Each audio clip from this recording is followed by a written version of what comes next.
Hello guys, in today's video we're gonna talk about how to fix Instagram notes music not showing. So the answer is easy. Just go to the settings and scroll down to the apps section. Now go to the search and search on Instagram.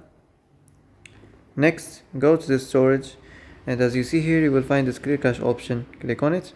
Now you can go check it if it worked. If it didn't, you can try to restart your phone, and if it didn't work again, you can try to clear data. But be careful, when you clear data, all your Instagram's data will be deleted. This includes all files, messages, settings, accounts, etc. So be careful.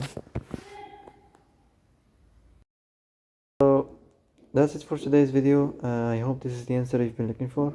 If you like this video, don't forget to like and subscribe, and see you in the next video.